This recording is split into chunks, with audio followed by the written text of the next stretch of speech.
Hello everyone, welcome to my channel. आपने previous video में government accounts के बारे में पढ़ा था। उसके बाद में पब्लिक फाइनेंस में ही आपने फिस्कल पॉलिसी के बारे में पढ़ा था और अब आप बजट के बारे में पढ़ेंगे, जो कि एक बहुत महत्वपूर्ण कॉन्सेप्ट है इकोनॉमिक्स में और पब्लिक फाइनेंस का भी एक बहुत महत्वपूर्ण कॉन्सेप्ट है। हो सकता है इसमें 2 वीडियो लग जाएं क्योंकि ये काफ़ी लेंथी है। वीडियो देखने से पहले मेरा आपसे पुनः रिक्वेस्ट है कि अगर आपने अब तक मेरे चैनल को सब्सक्राइब नहीं किया है तो कृपया उसे सब्सक्राइब करें और ज़्यादा से ज़्यादा लोगों को इसे शेयर करने का प्रयास भी करें, मेरे वीडियो को लाइक भी करें। सबसे पहले हम जानते हैं बजट से रिलेटेड क्या टॉपिक्स होते हैं। तो फर्स्ट है व्हाट इज बजट। बजट क्या है, इस कॉन्सेप्ट को मैं आपको बताऊं। सेकेंड है डेफिनेशन ऑफ बजट। बजट की डेफिनेशन बताऊंगी। टाइप्स ऑफ बजट, बजट के क्या क्या प्रकार होते हैं, क्या क्या टाइप होते हैं, उसके बारे में डिस्कस करूंगी। Government expenditure and sources of government receipts, यानी सरकार के व्यय और आय के क्या क्या साधन होते हैं, क्या क्या सोर्सेज होते हैं, क्योंकि बजट का मुख्य टॉपिक यही होता है। 2 पार्ट में हम इसको डिवाइड करते हैं, गवर्नमेंट एक्सपेंडिचर और सोर्सेस ऑफ गवर्नमेंट रिसीट्स। लेकिन इस वीडियो में मैं सिर्फ आपको गवर्नमेंट एक्सपेंडिचर के बारे में ही बताऊंगी और लास्ट में हम करेंगे बजटरी डेफिसिट। लेकिन इस वीडियो के लास्ट में आपको इससे रिलेटेड कुछ मॉक क्वेश्चंस भी हैं, आप उसको देखिएगा और डिस्क्रिप्शन बॉक्स में मैं अपने और भी जो प्रीवियस वीडियोस है उनका लिंक भी नीचे दूंगी। अब ये जान लेते हैं कि बजट है क्या। बजट फ्रांसीसी शब्द बूजे का संशोधित रूप है, जिसका अर्थ है चमड़े का एक छोटा सा थैला।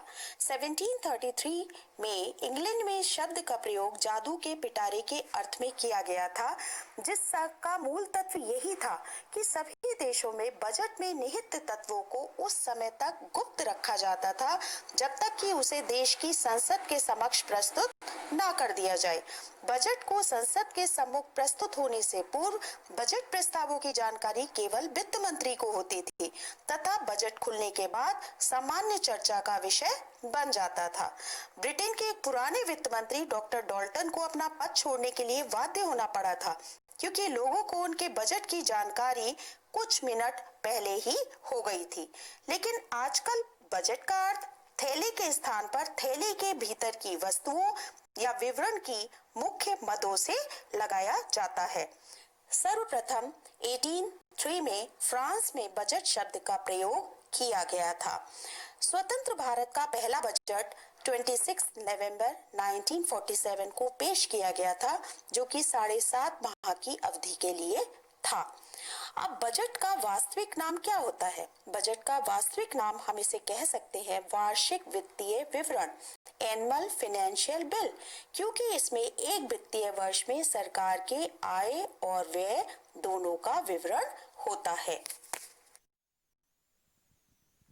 बजट की डेफिनेशन वैसे तो आप लोग को बुक में बहुत सारी मिल जाएंगी, लेकिन एक जनरल सी परिभाषा हम देखते हैं कि एक ऐसी प्रतिलिपि या एक ऐसा पेपर जिस पर सरकार के व्यय और प्राप्तियां लिखी जाती है उसे बजट कहते हैं।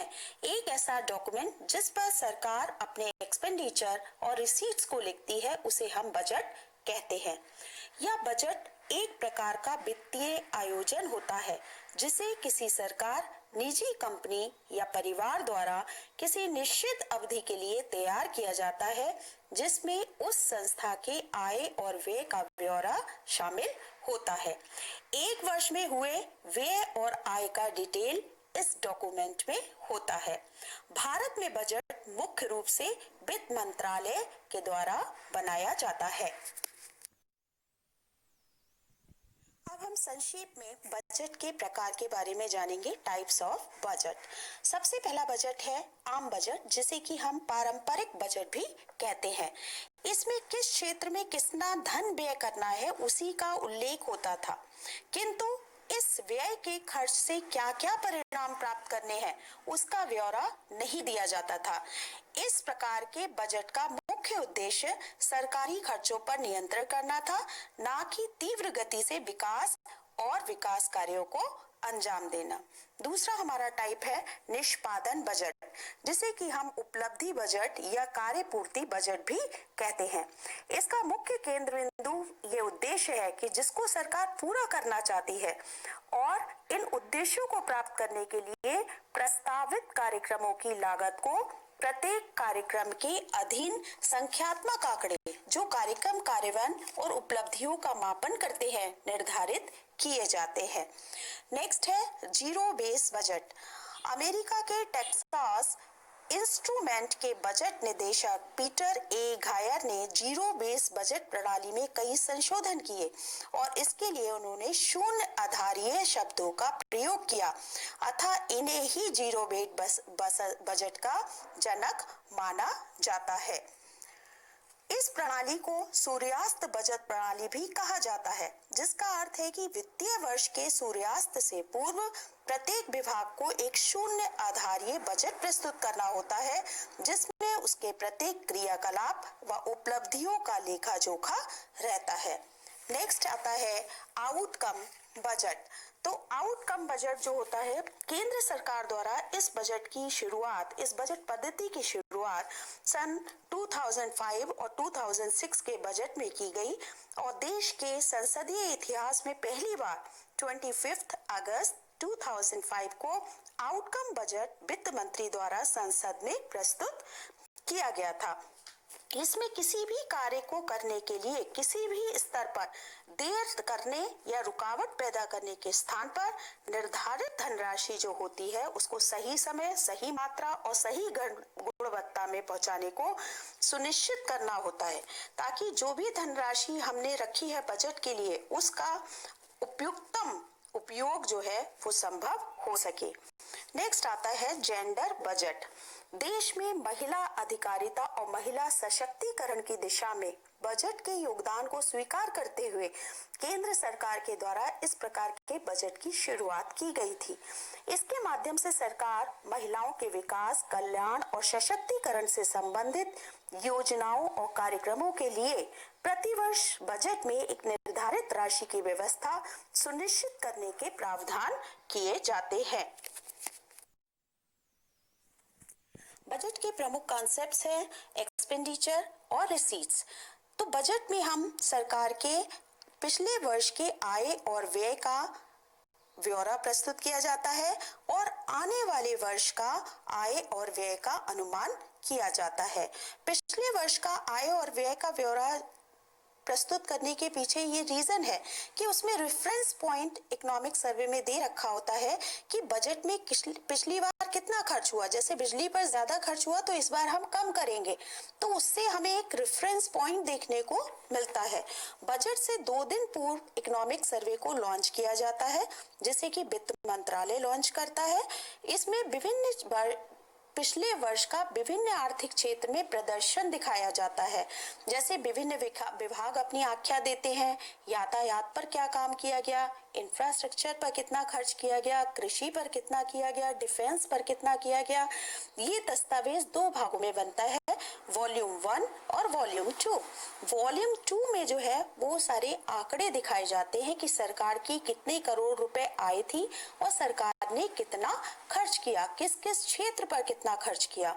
वॉल्यूम 1 में जो है वो संभावित उपायों को दिखाया जाता है कि अगर सरकार की आय कम है तो सरकार क्या कर सकती है, टैक्स में क्या क्या सुधार कर सकती है, क्या क्या चेंजेस कर सकती है, बैंकिंग में किस तरह से सुधार कर सकती है, यातायात में किस तरह से सुधार कर सकती है।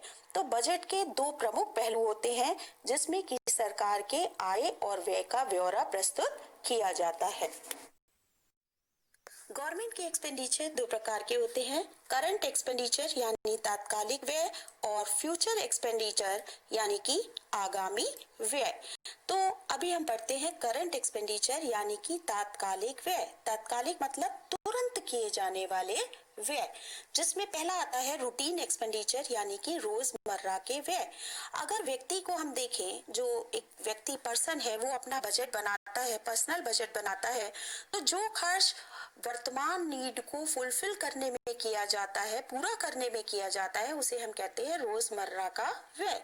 जैसे कि व्यक्ति है, कभी आटा खत्म हो गया, कभी कोई अनाज खत्म हो गया, या किसी के चोट लग गई, गाड़ी के में पेट्रोल डलवाना है, मोबाइल चार्ज करवाना है, इस तरह के जो भी व्यय होते हैं वो कहलाते हैं रोजमर्रा के व्यय। और सरकार को क्या करना होता है, लोगों की सैलरी देनी होती है, पेंशन देनी होती है, या फिर कभी ट्रेन एक्सीडेंट हो गया है, कभी भूकंप आ गया है तो वहां पर मदद पहुंचानी है, तो ये सारे कार्य कहलाते हैं रोजमर्रा के व्यय। नेक्स्ट आता है एक्सपेंडिचर फॉर मेंटेनेंस, यानी मरम्मत के लिए किया गया व्यय। घर में व्यक्ति के उससे देखें, अगर माना कि गर्मी चल रही है, पंखा खराब हो गया, नल खराब हो गया, तो उसके लिए भी हमें अपना पैसा बजट में रखना पड़ता है कि कब क्या पता कौन सी चीज की मरम्मत की जरूरत पड़ जाए। सरकार को समझ सकते हैं, सरकार के व्यू से, कि बरसात के पहले माना गड्ढे खमते, बरसात के बाद सरकार को गड्ढे भरवाने पड़ गए, कोई ट्रैक टूट गया, ट्रैक को सही करवाना है, रोड टूट गई, रोड ठीक करवानी है। तो इस प्रकार के व्यय जो सरकार और व्यक्ति करता है उसे कहते हैं हम मरम्मत के लिए किया गया व्यय। नेक्स्ट आता है एक्सपेंडिचर फॉर इंटरेस्ट पेमेंट, ब्याज के भुगतान पर किया गया व्यय। जब व्यक्ति या सरकार दोनों की ही बात कर रही हूँ, जब उनके व्यय जो होते हैं वो आय से अधिक हो जाते हैं तो उनको लोन भी लेना पड़ता है, और अगर वो लोन ना पे कर पाए और दूसरी जगह से लोन ले लें, सोचें कि इधर का नहीं हो पा रहा है पे, तो हम दूसरी जगह से ले लेते हैं, तो ऐसा नहीं हो पाता है, क्योंकि एक व्यक्ति दूसरे को हो सकता है मना कर दे, क्योंकि ये तो उधार लेते हैं लेकिन किसी का वापस नहीं लेते हैं, इनका ये आदत है कि जगह जगह से उधार लेते हैं। तो इसके लिए व्यक्ति और गवर्नमेंट दोनों ही ये करते हैं कि कहते हैं चलो हम पैसा आपका नहीं दे पा रहे हैं तो चलो हम ब्याज तो दे ही दे जो हमने लोन लिया था। तो इस प्रकार के व्यय को हम कहते हैं एक्सपेंडिचर फॉर इंटरेस्ट पेमेंट, या ब्याज के भुगतान पर किया गया व्यय। नेक्स्ट आता है एक्सपेंडिचर फॉर डिपेंडेंस। व्यक्ति के लिए क्या है, घर में जो उन पर आश्रित लोग होते हैं, जैसे कि बच्चे हैं, उनकी फीस देनी है, या उनके और भी बहुत सारे खर्च होते हैं, बड़े बुजुर्ग हैं घर में, उन पर जो खर्च किया जाता है वो सब क्या होता है, आश्रितों पर किया गया व्यय। गवर्नमेंट के संदर्भ में देखें तो सेंट्रल गवर्नमेंट पर डिपेंड होती है स्टेट गवर्नमेंट, और स्टेट गवर्नमेंट को बहुत सारे खर्चों के लिए केंद्र सरकार के द्वारा ही धन की प्राप्ति होती है। और हमारे प्राइम मिनिस्टर तो सहकारी संघवाद यानी कोऑपरेटिव फेडरलिज्म के समर्थक हैं, जिसका अर्थ है कि सेंट्रल और स्टेट गवर्नमेंट मिलकर काम करे। एक एग्जाम्पल स्वच्छ भारत मिशन, अगर इसके लिए स्टेट गवर्नमेंट मिलकर प्रयास नहीं करेगी सेंट्रल के साथ, तो ये परियोजना पूरी नहीं हो सकती है। तो इसके लिए राज्यों की मंजूरी के बिना कोई भी चीज पॉसिबल नहीं हो पाती है। तो इस पर जो खर्च किया जाता है उसे हम कहते हैं एक्सपेंडिचर फॉर डिपेंडेंस, या आश्रितों पर किया गया व्यय। नेक्स्ट आता है एक्सपेंडिचर फॉर डिफेंस, यानी रक्षा पर किया गया व्यय। रक्षा पर किया गया व्यय करंट में भी आता है और फ्यूचर एक्सपेंडिचर में भी आता है, लेकिन एक इसमें थोड़ा सा माइनर डिफरेंस है कि इसमें जो हम डिफेंस पर खर्च करते हैं वो क्या करते हैं, खुद की सिक्योरिटी के लिए करते हैं, ना कि दूसरों पर हमले के लिए।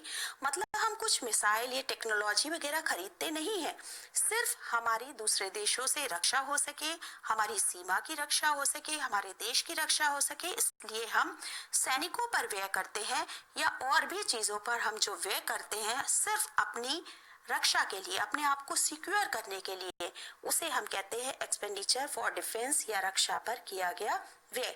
व्यक्ति के संदर्भ में हम कह सकते हैं जैसे हम कोई गार्ड रख लें घर में अपने, या कॉलोनी में रहते हैं तो सब लोग मिलके गार्ड रख लें अपनी सुरक्षा के लिए, तो ये सारे व्यय कहलाते हैं रक्षा पर किया गया व्यय। करंट एक्सपेंडिचर, तात्कालिक व्यय को हम कंजम्पशन एक्सपेंडिचर, उपभोग व्यय, या रेवेन्यू एक्सपेंडिचर, राजस्व व्यय भी कहते हैं, और इसको हम RE से शो भी करते हैं। अब हम देखें जो भी हमने पॉइंट देखे हैं अभी करंट एक्सपेंडिचर के अंतर्गत, routine expenditure, expenditure for maintenance, expenditure for interest payment, expenditure for dependence and expenditure for defence. इसमें आप देखिए इन सब में कोई नई संपत्ति का सृजन नहीं हो रहा है। और सब में लायबिलिटी भी सेम है, यानी आप जो ब्याज का भी पेमेंट करेंगे तो उसमें आपकी जो देनदारी है, माना आपने 2 करोड़ का ऋण लिया है तो वो देनदारी तो वही बनी रहेगी, आपको सिर्फ ब्याज देना है। तो इन सब में ना तो कोई नई संपत्ति बन रही है और ना ही कोई देनदारी में कमी आई है। तो इसे हम कहते हैं ऐसा व्यय जिसके द्वारा ना तो नई संपत्ति का सृजन हो और ना ही पुरानी देनदारी में कमी आए, तो उसे हम उपभोग व्यय और राजस्व व्यय भी कहते हैं। नेक्स्ट टाइप है हमारा एक्सपेंडिचर का फ्यूचर एक्सपेंडिचर, यानी कि आगामी व्यय, जिसमें फर्स्ट आता है एक्सपेंडिचर फॉर डिफेंस, यानी रक्षा पर किया गया व्यय। मैंने आपको प्रीवियस स्लाइड में बताया था कि डिफेंस पर किया गया खर्च, उसमें हमने करंट में किस पर किया था, अपनी रक्षा के लिए।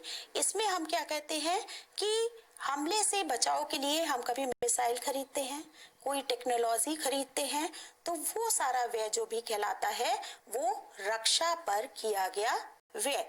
या व्यक्ति अपनी सिक्योरिटी के लिए कोई गन खरीद के रख ले अपने पास, उसका लाइसेंस ले ले, वो सारा कुछ कहलाता है रक्षा पर किया गया व्यय। नेक्स्ट है इसमें एक्सपेंडिचर फॉर इंफ्रास्ट्रक्चर डेवलपमेंट, आधारभूत संरचना के विकास पर किया गया व्यय, जो कि बहुत ही इम्पोर्टेंट एक पार्ट है। तो इंफ्रास्ट्रक्चर 2 प्रकार का होता है, फिजिकल और सोशल। फिजिकल में हमारा आता है ट्रांसपोर्टेशन, कम्युनिकेशन और एनर्जी रिसोर्सेज। तो ट्रांसपोर्टेशन में आप देखें कि जितना भी व्यय होता है उसका 95% सरकार व्यय करती है रोड पर और रेलवेज पर, और 5% का जो 95% है वो भी सी रूट पर करती है, उसके बाद एयर रूट पर सरकार व्यय करती है। कम्युनिकेशन में सरकार संचार व्यवस्था पर सुधार के लिए प्रयास करती है, जैसे 4G लाना, 5G लाना, इस तरह से। एनर्जी रिसोर्सेज जैसे विद्युत परियोजनाओं को चालू करना, विद्युत की व्यवस्था अच्छे से होना। और सोशल इंफ्रास्ट्रक्चर डेवलपमेंट में सरकार देश में शिक्षा व्यवस्था के प्रचार प्रसार पर बल देती है। हेल्थ में सरकार लोगों के स्वास्थ्य को सुधारने के लिए प्रयास करती है।